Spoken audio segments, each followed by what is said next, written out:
being successful at almost anything means having a passion for it. If you see somebody with even reasonable intelligence and a terrific passion for what they do, and who can get people around them to march even when those people can't see over the top of the next hill, things are going to happen. I mean, I can buy anything I want, basically, but I can't buy time. And so to have time is the most precious thing you can have. I better be careful with it. Yeah. There's no way I will be able to buy more time. And living in Omaha makes that easier. That makes it a lot easier. I for 50, whatever it is, well, then for 54 years, I've spent 5 minutes going each way. Now, just imagine that was a half an hour each way. You know, I know the words to a lot more songs, and that's about it. It adds up, doesn't it? Yeah, it really adds up. Add up. No, if you're talking an hour a day difference coming and going, and that's 2.5% of the person's work week. That means 40 years. You're talking about a year.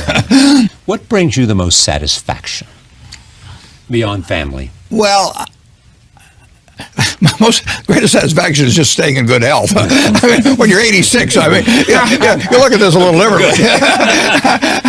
So you're in good health? Oh yeah. I mean, I enjoy every day. I enjoy. But what is it that you enjoy? Well, I enjoy running Berkshire. Yeah. I mean, if you get right down into my psyche, I mean, that's what I want to be. Yeah, no, it's been my painting for 50 some years. I get to paint what I want. I don't have to do follow what Wall Street is telling me to do next quarter or something like that. So I own the brush, I own the canvas, and the canvas is unlimited.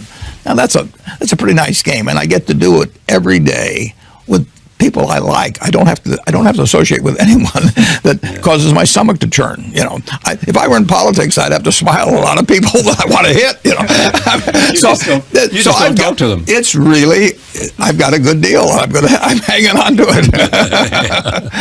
I often repeated the story. Brooke Astor once said to me, "I spent too much of my life worrying about what people thought of me, and then I only care about what I think of them now." Yeah, well, Brooke, I love Brooke. She was good. I only want to see people that I like. Yeah, and my business is, I'm lucky that way. I mean, business is so much easier than philanthropy. Philanthropy may be a whole lot more important, but in business, you're looking for kind of easy choices. You're looking for people that you like to associate with, and I mean, to an extent, I can create the world around me. Are you saying to me, if somebody walked in your door and they want you to buy their company, and you saw it as a golden goose run by with a farmer I didn't like? I would say no. You'd say no, because even though you knew it would. Charlie, marrying for money is probably a bad idea under any circumstances, but if you're already rich, it does not make any sense at all. You believe in America. Absolutely. You have said to me more than once, I would give up a year of my life just to know what the next 50 is going to be like. Yeah, even the next 4 now. I mean, why'd you pick 4? I don't know, just number that came to me. It is just fascinating what's happened just in my lifetime. In the 86 years. I should mention one thing about reading. It was at the library here at Columbia that I wish I spent probably more time than any other student. I lived there practically, but I pulled the book out there. Happened to be Who's Who in America, and it told me something about my professor Benjamin Graham. And then I looked up and I went to the library and I said, I want to learn more about this because I learned this over here.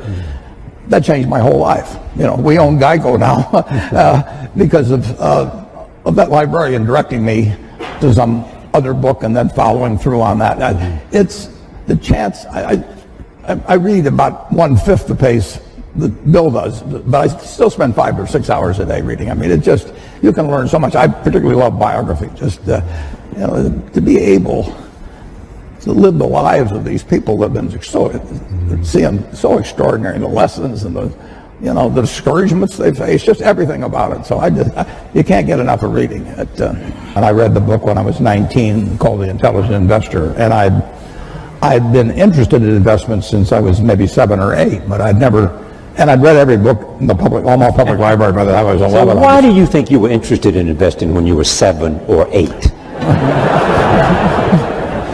Because I was too dumb to get interested at 4. My dad had a very small investment firm, and I would just go down and I read all the books that he had there, waiting to go to lunch or whatever it might be, and then I went to the public library and read them all, and it just was a fascinating subject to me. But I didn't have any.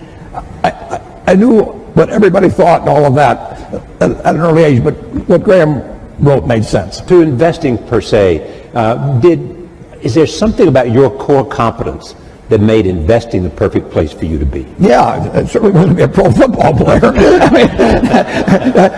I looked. It was a question of zeroing out all the other incompetencies, and I was left with one thing, Just the allocation of capital. I was actually wired in a way that was. This would be something I would be good at. So wired in what way? I can't tell you precisely, but I've got the right temperament for it, which is much more important than IQ. If you've got more than 120 points of IQ, sell the rest to somebody else. You don't need it in investments, but you do need the right temperament. You do. You do have to be able to think for yourself. And getting back to, the earlier question, the first question I ask myself when I look at a business is it important and easy what I can determine about this business? Yeah. And a lot of them don't make it. Now, Bill is looking for hard questions that plague society, and where intellect and money may make a difference. They may not for a while, but he's taking on the tough things. My job is to find easy things. I'm looking for 1 foot bars to step over, rather than 8 foot bars to jump over, But that's not irrational if you're looking at the investment universe. But reading is key. On the biography, on the book thing, you can learn so much. My partner Charlie Munger just loves Ben Franklin. You can learn from other people and their mistakes, and I find biography is my favorite. Warren, you have often said you still tap dance to work. Absolutely. Because you can paint with your own colors. Yeah,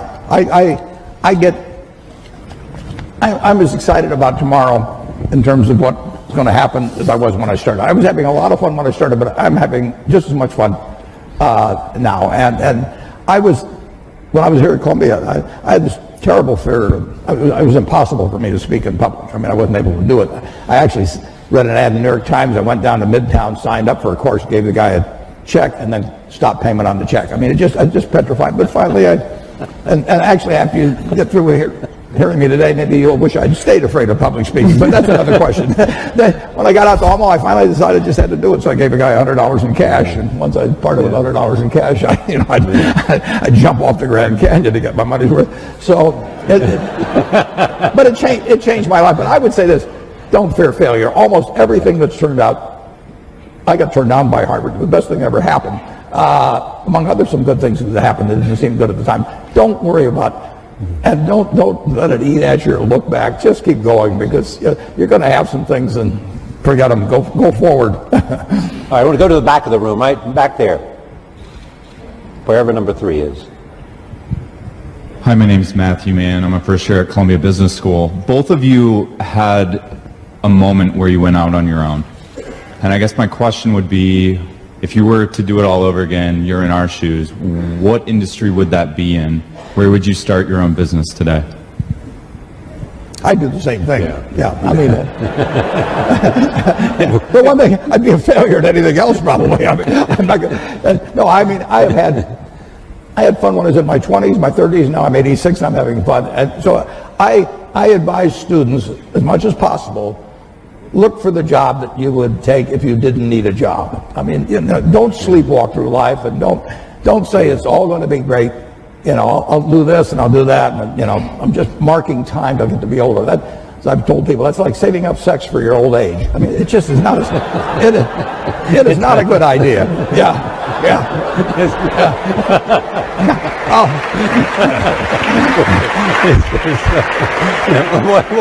What are you urging them to do? I'll explain it. Just what I'm talking about. Now, you really want to be doing what you love doing, and you can't necessarily find it on your first job. Right. But don't give up before you find it. The difference between now and 60 or 70 years ago in the ability of really bright people, really innovative, really energetic people to get finance to do things is just dramatically better than it was at that time. So now, if you've got good ideas, and there's good ideas right in this crowd, and you've got energy, it's far easier to get finance to move forward those ideas than you could 50 or 60 years ago. Is that because of the internet or crowdsourcing, or what is it? It's just lots more capital Lots more around, capital. and people more optimistic about.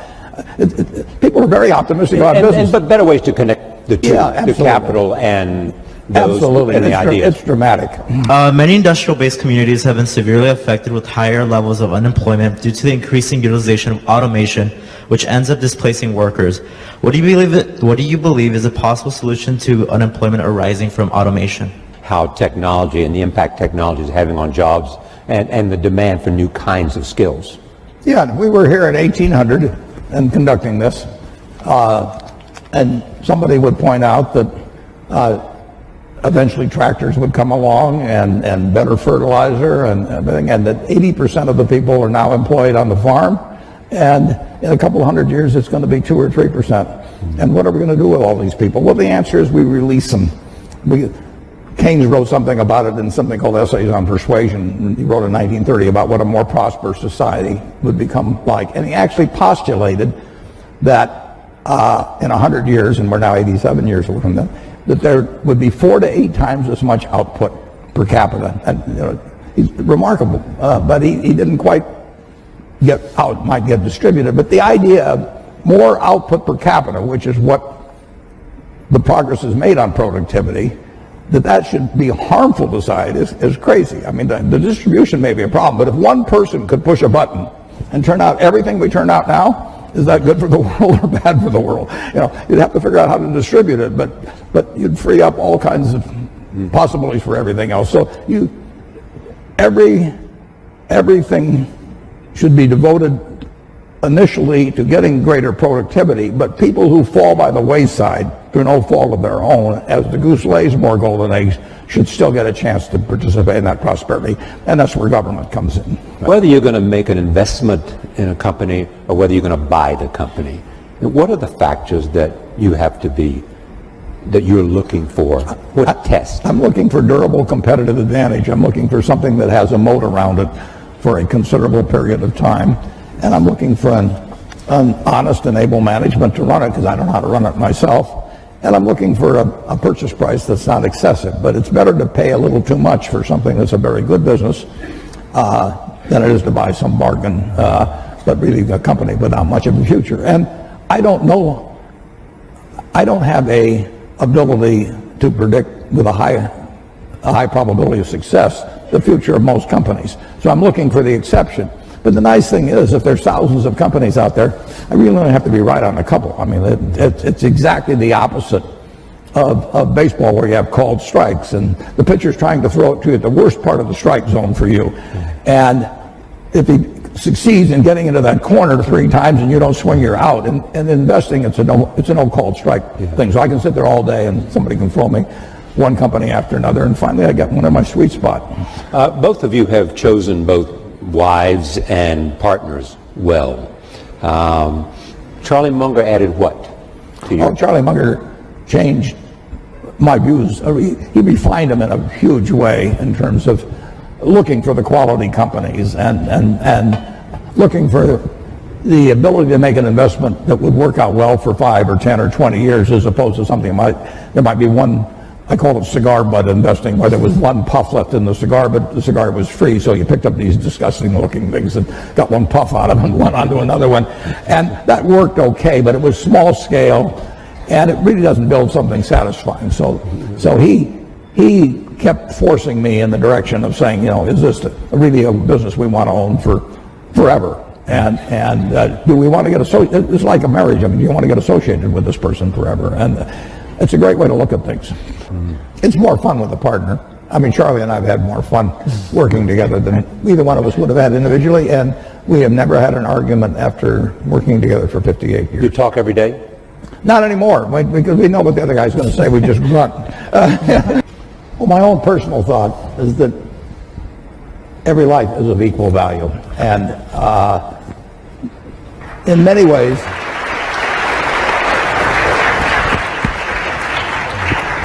in many ways, if you have a limited number of dollars, you actually can do more for more people outside the United States. We do have greater resources here for our 320 million people than exists around the world for 7+ billion people.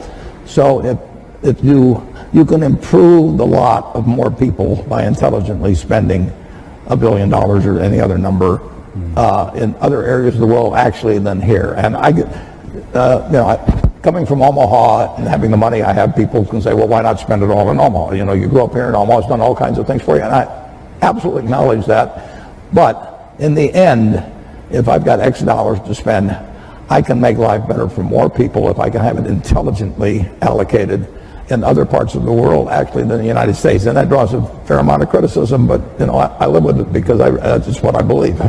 All lives have equal value is really the driving force Absolutely. behind I mean, the foundation. I'm an accident. I won the ovarian lottery when I was born in the United States in 1930. It was 40-1 against me. I was male. That now it's 80-1 against being a male in the United States in 1930. I was just plain lucky. My life had been far different. Bill always said if I'd been born a long time ago, I'd have been some animal's lunch because I can't run fast and I can't climb trees and everything else. And I'd be saying, I allocate capital, you know. It wouldn't work. And, you know, I was lucky. But 79 out of the 80 weren't as lucky as I was at that time. If you go back 100 or 150 years, people got wealthy by making some money from the first oil refinery or steel mill and building another one, and Henry Ford would build a plant to build cars, and then it would be from retained earnings, which eventually turned into cash. Now you can get rich very young just by having an idea, and you can get that idea monetized and capitalized in a way that you cannot believe. So we are particularly interested in getting younger people interested in philanthropy because there are huge fortunes by people that are now in their 20s and 30s, and just think about the potential for that group. And so this thing has worked out way, way better, including getting younger people to join us. Are there any major life lessons that you two have learned through your personal experiences? Well, it's a very important question, and the more you will move in the direction of the people that you associate with. So it's important to associate with people that are better than yourself, and actually the most important decision many of you make, not all of you, will be the spouse you choose. Right. And you want to associate with people who are the kind of person you'd like to be. You'll move in that direction, and the most important person by far in that respect is your spouse. I can't overemphasize how important that is, and you're right. The friends you have, they will form you as you go through life, and make some good friends, keep them for the rest of your life, but have them be people that you admire as well as like. You have said to me about Susie, your late wife, I was a mess until I met Susie. I think that's understating it. Yeah, no, she changed my life. I mean, there's no question about that. How did she change your life? Well, I was a very lopsided, not well-adjusted person who happened to be very good at one thing, and she put me together. I mean, and it wasn't overnight either. I mean, but she just had that little sprinkling can, you know, and finally she saw a few sprouts come up. Was it a coming together of opposites, or? No, I wouldn't say that. We had very similar values. We were in sync, big in a very big way, but she was way more mature than I was. She was 19 when we got married. I was 21, but I was about 12 emotionally, and she put me together. And like I say, it took time, but it changed my life. I mean, I would not have had anything like the life I have had. And what did Charlie Munger add? Well, Charlie Munger is my partner of 57 or 58 years, and he's extremely wise. He's a wonderful friend. We've been partners that time, and he's strong-minded. I'm strong-minded. We disagree. Sometimes we have never had an argument in that whole time, and we never will. And never had an argument? Never had an argument. I will. That's absolutely true. You must disagree on it. Absolutely, we disagree. But so if you disagree, how do you decide to? Well, what he says at the end is, when we disagree, he says, well, Warren, you'll end up agreeing with me because you're smart and I'm right. You know, I mean, where do I attack that particular problem? But and often he is. You'll figure out I'm right. Often he's right. I have to say that. No, listen, I respect his opinion enormously whenever he gives it to me. I respect Bill's opinion. I mean, but it's more fun doing things with partners. I mean, the most fun is obviously a marriage partner, and that's the most important relationship. But having a business partner, if I'd done everything I'd done, it wouldn't have worked out this way. But let's say I got double the results. It's been more fun doing it with Charlie. Are you interested in technology? I don't have enough. I don't think I have a natural bent that way to start with, and I'd be so far behind. I never would catch up with people that have been working on it, and it would not be a game I would be winning. It is a principal criteria for you understanding the business. Yeah, I have to understand the business, and there are lots of businesses that I don't understand. Some of them may be almost ununderstandable, and others are just outside my sphere of confidence. But you do have people now that do have that kind of expertise, or you have brought in. I have two people who themselves have different circles of competence, but they aren't chosen because they have a different circle or anything. There's a lot of overlap. There's overlap between them. And the important thing, is not how. It's nice to have a huge circle of competence. It's much more important to know where the limits are of it.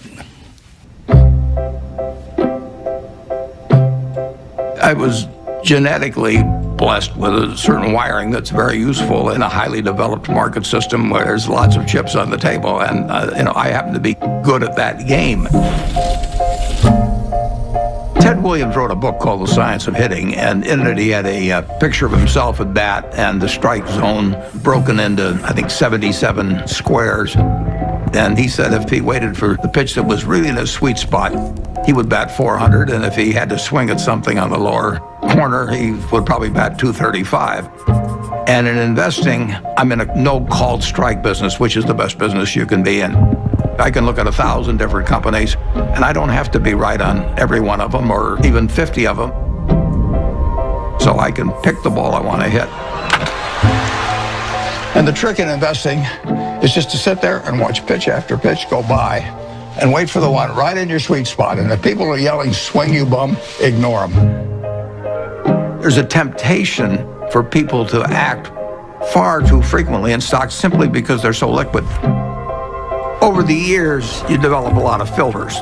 And I do know what I call my circle of competence. So I stay within that circle, and I don't worry about things that are outside that circle. Defining what your game is, where you're going to have an edge, is enormously important.